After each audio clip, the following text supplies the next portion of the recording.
Welcome back to my Creative Chronic Life, and today we are back with another episode from the Analogue Hour where we share things all pretty much related to colouring, puzzles, could be cross stitch, whatever we do in our downtime when we're not using our phones or kind of social media.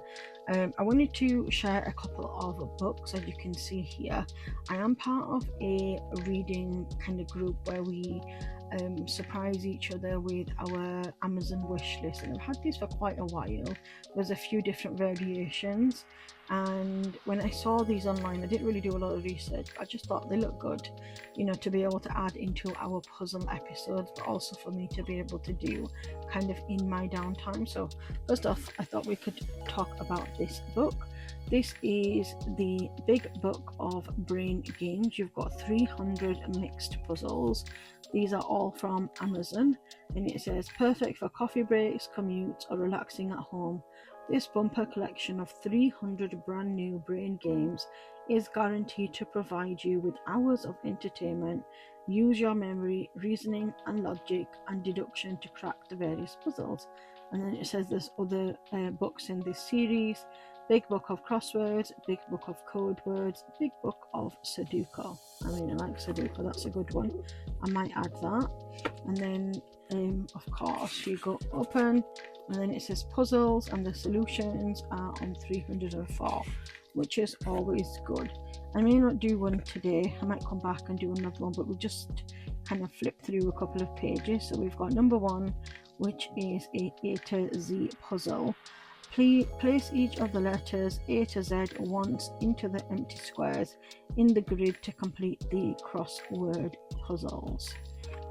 So what that would mean is, for example, we've got up here, looks like WAVE, it could be, so wave. That would mean that then we can cross out V. We've got subjects across here, possibly. Then we would cross out B and J. Okay, withdraw, gyms, subjects, experimented, possibly. EXPERIMENTED. Okay, I see how that works. That looks interesting, doesn't it? And then we'll just quickly look to we'll just flip through a couple of the pages, and then it says here, moving from a letter to adjacent letter. Can you create a continuous path that visits every square once and spells out all the words listed under the grid? Start on the shaded square. Okay, so adjacent, because we're starting here, so it must be next to it. Could be below it, maybe. So let's have a look. We've got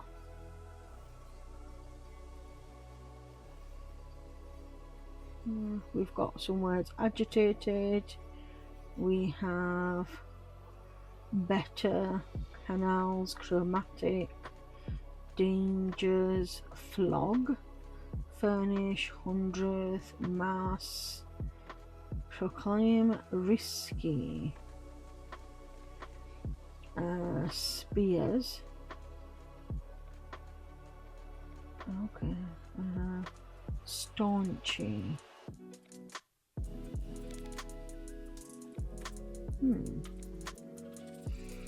So I would presume then that, for example,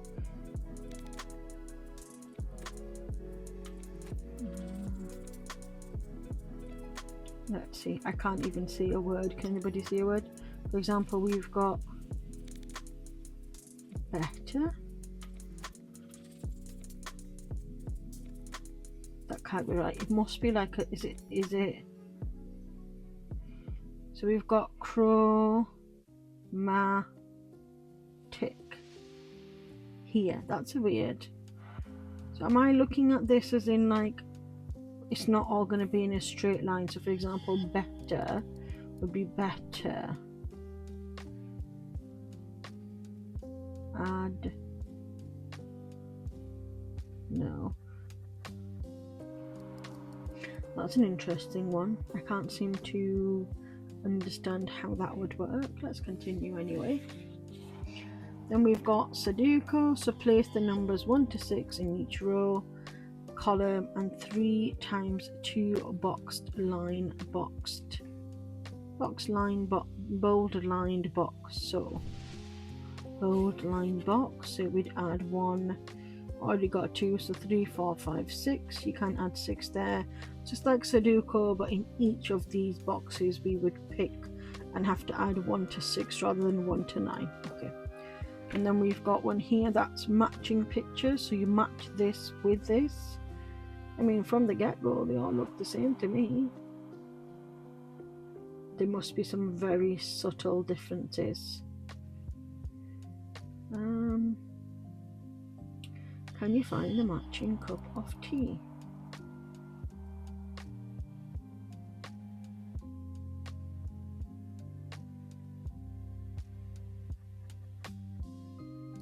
I see there's different things wrong with them. I won't ruin it for anybody else, just in case you're wanting to play. Maybe we'll come back and do an episode. And then we have code words. Okay. Numbers in the grid 1 to 26 correspond to each of the letters of the alphabet from A to Z in some order. Solve the puzzle and fill in the letters in the key provided as you find them. 3 letters are provided to give you a start. Oh, okay.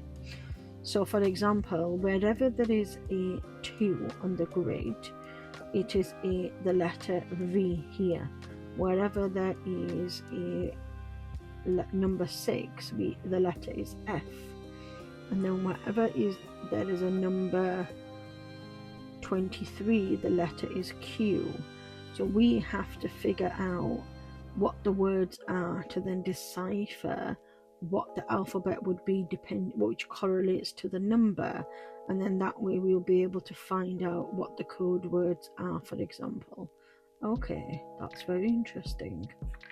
That's not something I don't think I've ever done in my life. If you are in Minesweeper, I think, is it possibly the same as the Minesweeper game? I'm not quite sure.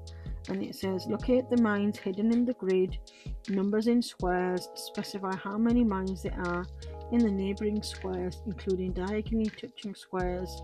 No mines are positioned in squares containing a number. No, that's gone over my head. Okay. So numbers in the squares specify how many mines are in the neighbouring squares. So 0. Never played it, so I wouldn't know. Okay. Number darts. Targets 122, 61 and 48. Select one number from each of the 3 rings on the board to sum up the first target, 122. Then repeat to find the second and the third target numbers. So I'm presuming, are we adding these numbers then? Yeah, so you're summing them up. So what can make 122? So would it be 46, 20, 37, so 4.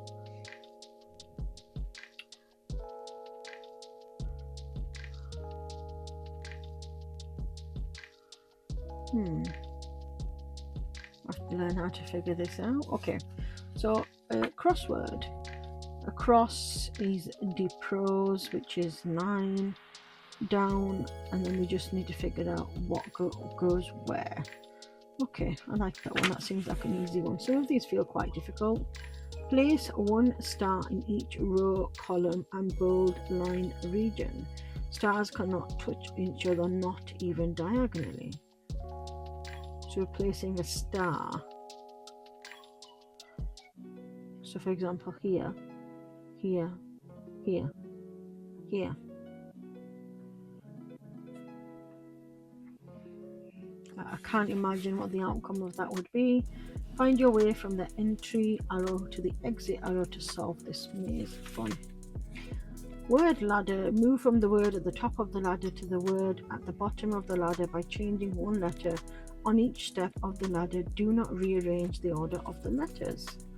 So it's like that Wordle game where you have to get to pair, or usually you find the word. Number square. Enter the numbers from 1 to 9 once each into the puzzle grid. In order to complete the math sums correctly, perform sums from left to right and top to bottom rather than in strict mathematical order. Interesting. Crisscross. And then we've got word square. Simply answer the clues under the grid, writing the answer to the first clue on row 1.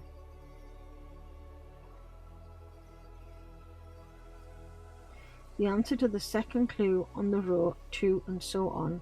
The solution must read the same horizontally in each row as it does vertically in each column. Maybe it's just me, but I feel like that's quite difficult. We've got word finding, number towers. Can you identify which pen is at the bottom of the stack? No. I don't know how you'd figure out which is at the bottom of the stack. Actually, so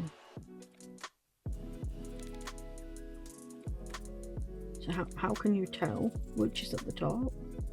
So that's overlapping that. Maybe we should just do this one. Let's have some fun and try and figure it out. So number 17, if you've got the same book. So we'll start here. That's overlapping. That's overlapping. That's overlapping. That's overlapping that. That's overlapping that. That one's overlapping that. That's under that. That's under that. And it's this bottom one here. So this one is what I would say. So let's find out if we're right. So it says 300 and which number is it? 17. If it's the wrong answer, I won't show you what the right answer is.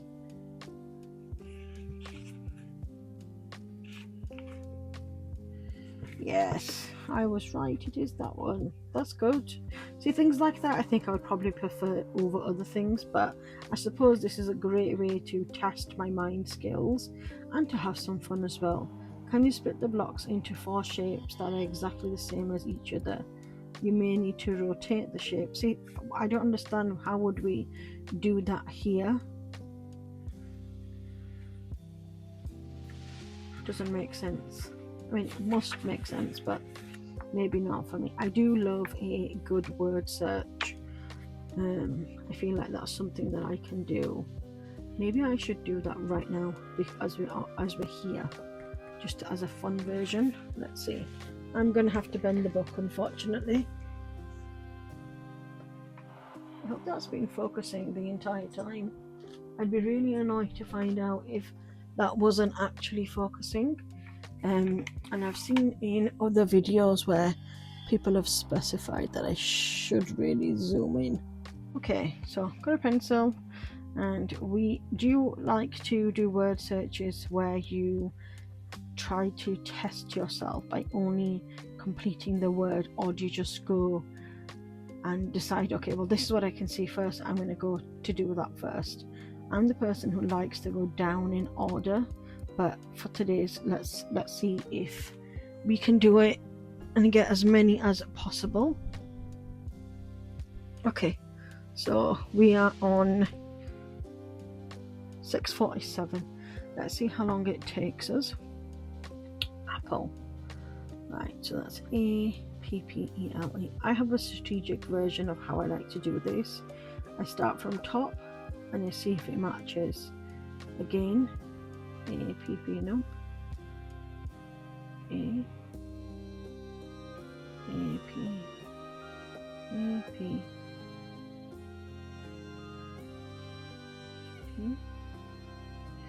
Okay, so I found it here. A-P-P-L-E.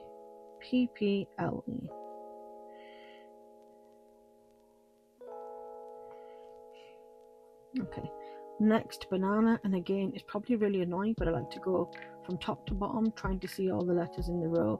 Sometimes I can see it straight away, but I still like to go, like right now I know the banana's there because I've just gone through the A's, and I'm naturally trying to look, so we'll just go banana here. Banana. And then we have caramel. So we're looking for C's, no C, no C. No, no. Caramel. Okay, then we've got carrot, which I can see here. Oh, that was a trick one. Oh, I got that wrong. Oh well, let's continue on. It's actually here. So much for thinking I had it. Carrot. We have got coconut. Coffee. A lot of C's right now. Coffee. Okay. Now ginger. Ginger. I do like a good word search. Lemon.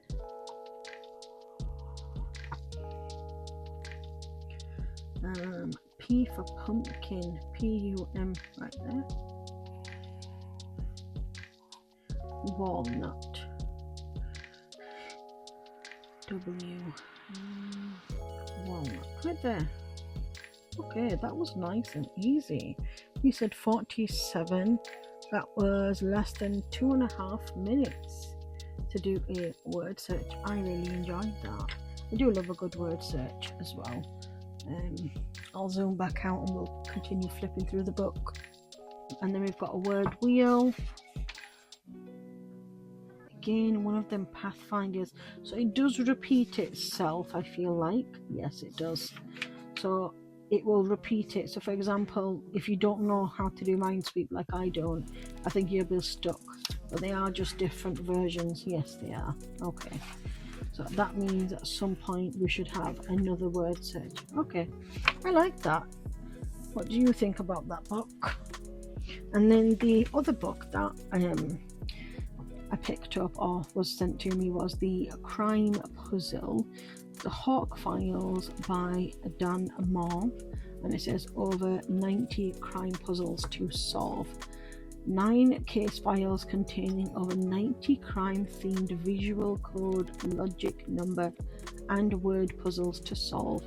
Can you crack all the clues and help the detective Hawk catch the culprits? I don't really want to share too much of this. Gives you a big introduction. Chapter 1 is Death of the Author, and that's what it looks like. So you have You've Been Framed. It gives you pictures to look at, and then it gives you food for thought, and you have to locate all of the food. It's a tiny bit morbid. Are we still? Yes, we're still on the same one. Okay. So there's more than one thing that leads us, because this is just chapter 1. So I think it's all pertaining to one story, the death of the author. So we will continue reading through the clues to find out the end answer, which I think is great. This would be a good date night, wouldn't it? Just to be able to sit and do with your partner, or if you have like friends coming over. This looks good. Catch Me If You Can. The conclusion we won't turn over, and then we've got chapter 2, which is Cold Comfort. I like this a lot. I'm not sure if I will do this over on YouTube or not, but I feel like it's a really good crime puzzle book, and same with this, the Big Book of Brains. Some things I'm probably going to have to do a little bit more research on, because I'm not quite sure how I would do some of these, like the Minesweep, or like the ones that are adjacent to something. And I suppose once you've played it once, it's going to be quite fun to go through these. If you are wanting me to join these into the Analogue series, let me know. And if you really want me to do this one maybe as an episode per month or week, we could probably do it together. I did pick them up on Amazon, and they were quite cheap as well. So they weren't, I think, a couple of pound, £4 or £5, which is, I think, is really good, especially for as many puzzles as you've got. Even if you did one a day, that still lasts you 300 puzzles, which is almost a year, just short of a year. So I feel for that it is great. And I suppose when it comes to the reasoning behind this, for me, is I like to have time away from TV and my phone, and these are great ways to add into and look forward to, because some of these are getting me thinking I really want to start this one as well. So I hope you've enjoyed kind of this little flip through and a little mini puzzle that we did. If you have any questions, leave them in the comment box below, and of course you can always follow me on my website at www.mycreativechroniclife.co.uk, and if you're not already subscribed to my channel, please do to receive notifications of upcoming videos. I post Mondays, Thursdays and Fridays every day at 10 a.m. majority of the time. Well, thank you so much for joining me. Until next time, bye bye.